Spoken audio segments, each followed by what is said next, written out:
आज है 9 फरवरी और आज हम देखेंगे करंट अफेयर। उससे पहले ऑडियो लेक्चर में हम पढ़ लेते हैं कुछ सामान्य ज्ञान। भारत में पहली बार राष्ट्रीय डॉल्फिन दिवस कब मनाया? भारत में पहली बार राष्ट्रीय डॉल्फिन दिवस कब मनाया? 5 अक्टूबर को। ध्यान रखना, भारत में फर्स्ट डॉल्फिन दिवस मनाया गया। भारत में न्यूनतम मजदूरी अधिनियम किस वर्ष लागू किया? तो न्यूनतम मजदूरी अधिनियम जो 1948 में लागू किया। कबूतर, उल्लू, कौवा और मोर में से किस पक्षी को शांति का प्रतीक माना जाता है? तो मोर है जिसको शांति का प्रतीक माना जाता है। नर्मदा एवं ताप्ती नदियों के मध्य कौन सी पर्वत श्रेणी है? तो नर्मदा और ताप्ती नदी के बीच सतपुड़ा श्रेणी है। दक्षिण अमेरिका के चौड़े वृक्ष रहित घास के मैदान को क्या कहा जाता है? तो दक्षिण अमेरिका के चौड़े वृक्ष रहित घास के मैदान को पम्पास कहते हैं। भारतीय दलहन अनुसंधान संस्थान कहाँ है? तो कानपुर में है। ध्यान रखना। भारत में अंग्रेजी शिक्षा को किसने शुरू किया? लॉर्ड मैकाले ने भारत में अंग्रेजी शिक्षा को लागू किया। भारत छोड़ो आंदोलन के समय कांग्रेस रेडियो का संचालन किसने किया था? तो उषा मेहता ने भारत छोड़ो आंदोलन के समय कांग्रेस रेडियो का संचालन किया था। दुलहस्ती पावर स्टेशन किस नदी पर स्थित है? तो चेनाब नदी पर दुलहस्ती पावर स्टेशन है। जल के आयतन के आधार पर विश्व की सबसे बड़ी नदी कौन सी है? जल के आयतन के आधार पर सबसे बड़ी नदी अमेजन है। किस देश को दक्षिण अमेरिका महाद्वीप का प्रवेश द्वार कहा जाता है? तो वेनेजुएला। वेनेजुएला को दक्षिण अमेरिका महाद्वीप का प्रवेश द्वार कहा जाता है। उत्तर प्रदेश का फिरोजाबाद जिला किस प्रकार के उद्योग के लिए प्रसिद्ध है? उत्तर प्रदेश का फिरोजाबाद जिला सीसा उद्योग के लिए प्रसिद्ध है। कंप्यूटर को बनाने वाले फिजिकल कंपोनेंट को क्या कहते हैं? तो हार्डवेयर। बच्चों में सूखा रोग तथा वयस्कों में ऑस्टियोपोरोसिस किस रोग का विटामिन कमी से होता है? तो विटामिन सी की कमी से होता है। बच्चों में जो सूखा रोग होता है, स्किन फटना, सब विटामिन सी की कमी से होता है। एक विद्युत सर्किट में किसी फ्यूज तार का उपयोग किसके लिए किया जाता है? तो सर्किट में प्रवाहित होने वाली अधिक विद्युत धारा को रोकने के लिए। विद्युत सर्किट में फ्यूज तार का उपयोग सर्किट में प्रवाहित होने वाले अधिक विद्युत धारा के लिए होता है। डाम्फा वन्य जीव अभ्यारण्य किस भारतीय राज्य में? तो डाम्फा है जो मिजोरम में। डाम्फा वन्य जीव अभ्यारण्य मिजोरम में। संयुक्त राष्ट्र संघ की सुरक्षा परिषद में कुल कितने सदस्य? तो संयुक्त राष्ट्र संघ की सुरक्षा परिषद में कुल 5 सदस्य।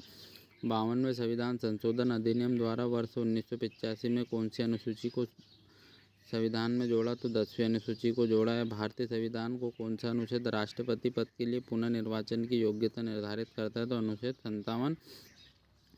वर्ष 1906 में किसने कलकत्ता कांग्रेस अधिवेशन की अध्यक्षता की? तो दादा भाई नौरोजी। आज हम 9 फरवरी का करंट अफेयर देख लेते हैं। हाल ही में किस देश की संसद ने सख्त घृणा विरोधी अपराध कानून पारित किया? तो हाल ही में किस देश की संसद ने सख्त घृणा विरोधी अपराध कानून पारित किया? ऑस्ट्रेलिया।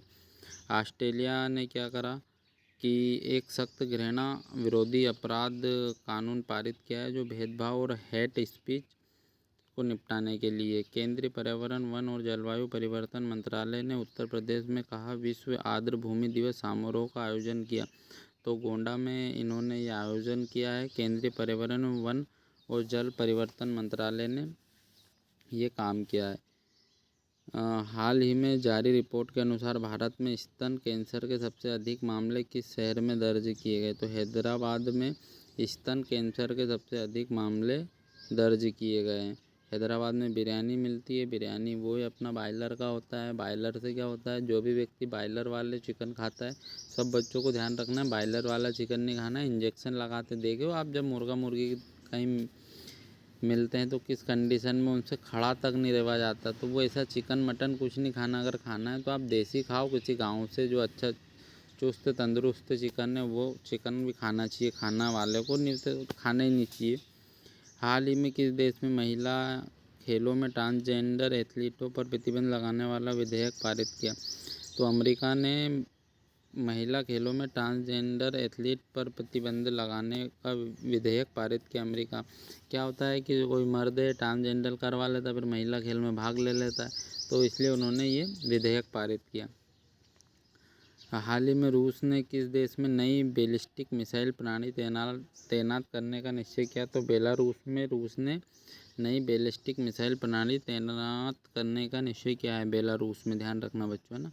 रूस ने बेलारूस में नई बैलिस्टिक मिसाइल प्रणाली तैनात करने का निर्णय लिया। केंद्र सरकार ने पिनाका रॉकेट प्रणाली के लिए कितने करोड़ से अधिक के अनुबंधों पर हस्ताक्षर किए? तो केंद्र सरकार ने पिनाका रॉकेट प्रणाली के लिए कितने करोड़ का से अधिक के अनुबंधों पर हस्ताक्षर किया? तो 10,000 करोड़ रुपए का उन्होंने क्या किया? पिनाका रॉकेट प्रणाली ने कितने करोड़ से अधिक के अनुबंधों पर हस्ताक्षर किए? तो 10,000 करोड़ रुपए। भारत सरकार ने पिनाका रॉकेट प्रणाली को मजबूत करने के लिए 10,000 करोड़ से अधिक अनुबंधों पर हस्ताक्षर किए। चर्म निर्यात परिषद द्वारा 2020-21 फरवरी को कहाँ अंतर्राष्ट्रीय चर्म एक्सपो 2025 का आयोजन होगा? तो नई दिल्ली में चर्म निर्यात परिषद 2020-21 फरवरी को नई दिल्ली में होगा। ध्यान रखना, अंतर्राष्ट्रीय चर्म एक्सपो 2025 का आयोजन नई दिल्ली में होगा। हाल ही में किस राज्य सरकार ने वित्तीय वर्ष 2025-26 के लिए नई आबकारी नीति को मंजूरी दी? हाल ही में राज्य सरकार ने वित्तीय वर्ष 2025-26 के लिए नई आबकारी नीति को मंजूरी दी। तो उत्तर प्रदेश। ध्यान रखना है। हाल ही में अंतर्राष्ट्रीय सूरजकुंड शिल्प मेला फरीदाबाद में आयोजित हुआ। तो 38वां हाल ही में अंतर्राष्ट्रीय सूरजकुंड शिल्प मेला फरीदाबाद में आयोजित हुआ। कौन सा है? तो 38वां है। अंतर्राष्ट्रीय बिग कैट अलायंस का मुख्य उद्देश्य कितने प्रमुख बिल्ली प्रजातियों का संरक्षण है? तो अंतर्राष्ट्रीय बिग कैट अलायंस द्वारा 7 प्रमुख बिल्ली प्रजाति का संरक्षण है। इनमें से बिल्ली की प्रजाति कौन कौन सी है? बाघ है, शेर है, तेंदुआ है, हिम है, तेंदुआ, चीता है, जगुआर है और प्यूमा को संरक्षण को बढ़ावा देता है। हाल ही में किस देश ने कुशल श्रमिकों को आकर्षित करने के लिए नई वीज़ा नीति को घोषणा की? तो ऑस्ट्रेलिया ने भैया कुशल श्रमिकों को बढ़ावा देने के लिए नई वीज़ा नीति का घोषणा की है। आईसीसी ये भी ध्यान रखना, तो ऑस्ट्रेलिया ने हाल ही में दुनिया भर से कुशल श्रमिकों को आकर्षित करने के लिए नई वीज़ा घोषणा शुरू की। आईसीसी महिला T20 विश्व कप 2026 का फाइनल किस शहर में होगा? तो ध्यान रखना, अहमदाबाद में T20 महिला होगा जो अहमदाबाद में होगा। हाल ही में किस भारतीय टेनिस खिलाड़ी ने ITF महिला टेनिस टूर्नामेंट 2025 जीता? तो करमन और थांडी ने जो है ITF महिला टेनिस टूर्नामेंट करमन और थांडी ने जीता। करमन और थांडी का ध्यान रखना, करमन और थांडी ने ITF महिला टेनिस टूर्नामेंट 2025 जीता है। हाल ही में कौन सा देश बच्चों के लिए दुनिया के पहले मलेरिया वैक्सीन को मंजूरी देने वाला पहला देश बना? तो घाना जो देश है ये बच्चों के लिए दुनिया के पहले मलेरिया वैक्सीन को मंजूरी देने वाला पहला देश बना। घाना दुनिया का पहला देश बना जिसने बच्चों के लिए मलेरिया वैक्सीन को मंजूरी दी। भारतीय जीवन बीमा निगम LIC के नए प्रबंध निदेशक के रूप में नियुक्त किया। तो N वेणुगोपाल को जो इनको LIC का नया प्रबंध निदेशक नियुक्त किया। आज का करंट अफेयर है बच्चों, ये ध्यान रखना। और मैं जैसा बोलता हूँ आपसे, अगर किसी गाँव में रह के आप पढ़ाई कर रहे हो या आपकी एज हो गई है फिर भी आप पढ़ाई कर रहे हो तो आप मेरे साथ जुड़ सकते हो। घर से ही आपको व्यापार करना है एग्रीकल्चर फील्ड में। गांव में आपको किसी भी सिविल सर्विस की तैयारी तो करना है, मेन पर्पस आपका सेवा करना ही।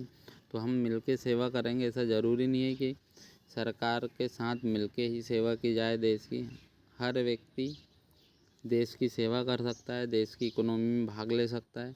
तो जो भी बच्चा जो ये मेरा वीडियो लेक्चर सुनता है वो मेरे से संपर्क करे। किसी भी गांव में हो आप या शहर में हो तो अब भी आप हमसे संपर्क कर सकते हैं। धन्यवाद, बाय बाय।